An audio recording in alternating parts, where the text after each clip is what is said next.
Good evening, everyone. As I was driving around today, I had a really good idea for a short story. So when I got home, I wrote it, and I thought I'd read it for you lot, because you got nothing else to do, obviously. Those bloody birds. What the hell? Jacqueline sat bolt upright in bed. Outside the open top window, in the pale milky light of the oncoming dawn, a bird chattered excitedly, eliciting a not quite as loud response from another similar bird somewhere close.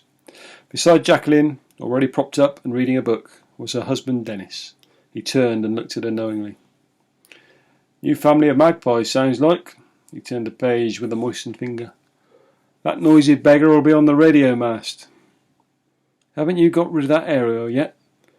Then they'll have nowhere to sit, so I can finally get on with some sleep. Jacqueline turned crossly onto her side, launching a good few inches off the mattress as she did so, and pulled the duvet over herself.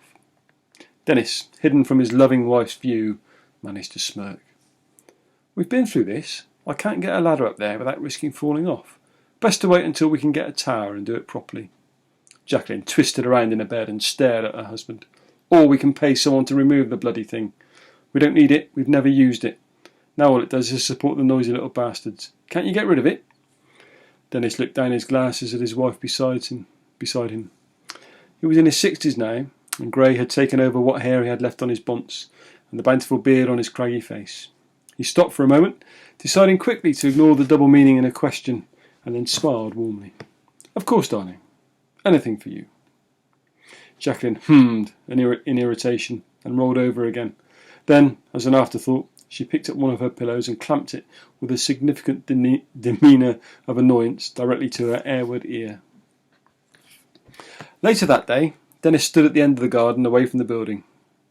He stood with an elbow on the fence, looking directly at the offending aerial contentedly. He'd been there for an hour or so, watching the coming and going of birds in and around the garden. Hello, neighbour. Herbie appeared from the house behind his and propped himself on the fence too, looking downrange toward Dennis and Jacqueline's house. What are you looking at? Dennis grunted, not moving his eyes from the house. It was a pretty house, well maintained, freshly painted timber, giving an air of calm and contentment. Hello yourself, young fella. Just spotting the magpies. Been giving us hell in the mornings and waking us up at the crack of dawn. Jacqueline's desperate for sleep. She loves a good lying.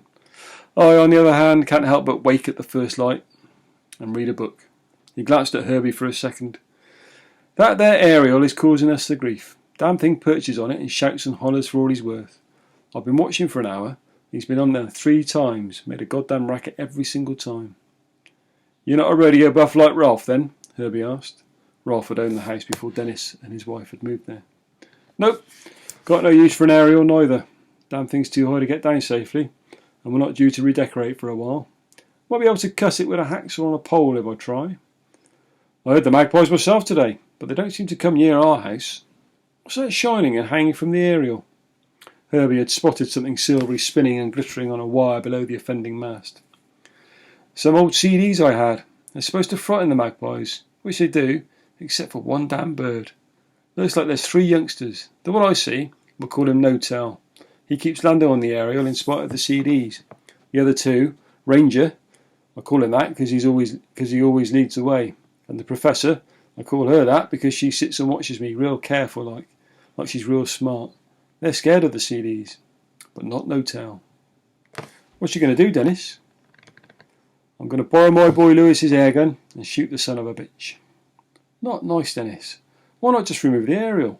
Hell, I'll even help you. Thanks, Herbie, but my mind's made up. Lewis is dropping the gun round today, and I'll do the deed as soon as possible. About time Jackie had some sleep. The kids finally leave home. You'd think she'd be due some rest, but she can't get none on account of them damn birds. Fair enough. We still going fishing tomorrow? Of course. I'll be waiting. Just come and get me. Later that same day, Dennis sat in his favourite garden chair just next to the house. In his hands he held a small air rifle, and he was looking intently up at the aerial. He'd been waiting for a good 20 minutes, locked and loaded, and ready for No-Tell. The bird was obviously busy, because not only had he not shown up, but Dennis couldn't hear him nearby anywhere.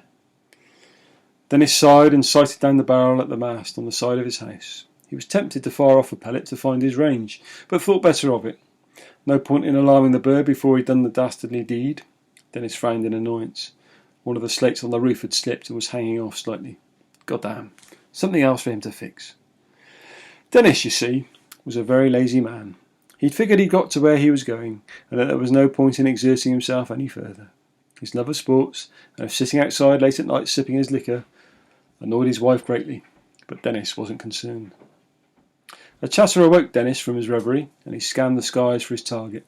There, Ranger first, swooping almost straight above him. Then came the Professor. She perched on one side of the roof, directly next to the gutter, head on her side, and looking directly at Dennis. Then came No-Tail, talking away as he flew in, contemptuously ignoring the CDs flapping and reflecting gently below his favourite landing spot, which he proceeded to zoom down onto. Dennis grinned cruelly as he lined up the sights of his airgun with the talkative bird above him. The Professor looked down, sensing something was wrong, and started chattering excitedly at her brother, but she was too late.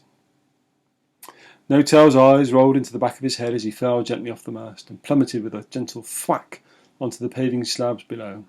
Dennis smiled delightedly as he bent to pick the bird up, held it delicately by a wing, and then carried it slowly around the side of the house to the garbage bin, which he dropped it into with glee. Dennis disappeared into the French doors at the rear of the house, and around 30 seconds later reappeared, the airgun having been replaced with a glass of amber fluid. Dennis pulled his chair back to his favourite spot about a metre away from the house, and sat down and sipped his drink contentedly. He sat there a while, doing nothing but drinking and smiling, the light gradually dimming until it was pitch dark. Eventually Jacqueline appeared at the doors. "I'm going to bed, sweetheart. I'll see you in a bit." Dennis looked over at his wife, pleased that he'd almost certainly guaranteed her a lie in the next morning, a fact that she didn't know yet. "Okay, honey, I'm just going to have another, then I'll be up." Dennis ventured into the house again and returned with his glass refilled. He was happy. He was so happy he hummed a little tune to himself as he came back to his seat. Above him, on the roof, just next to one of the gutters, a pair of cold, clever eyes observed him with hatred and loathing. The next morning, Herbie was up with the lark, full of vim and vigour for a 4 days' fishing ahead with his friend Dennis. Herbie had bought a bottle of his friend's favourite whisky, and he aimed to return with it empty.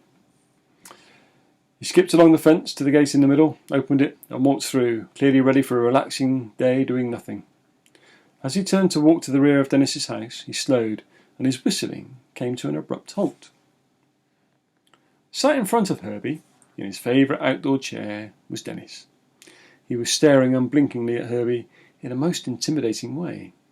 Herbie frowned and walked towards his friend more slowly, pondering on whether he should say anything, but deciding against it. Something was wrong. Something he couldn't quite put his finger on. As Herbie got closer to Dennis, he moved slightly to the side of his friend. Two things became immediately apparent as he moved out of Dennis's gaze. The first was that Dennis wasn't looking directly at him at all. He was just staring straight ahead. The second was that a slate roof tile was buried several inches inside Dennis's skull. Above the two friends, from the bedroom window above, the sound of a contented snoring drifted downwards. There you go. Not bad for a day's work, I hope you find. If you enjoy it, let me know, and I'll speak to you all soon. Bye.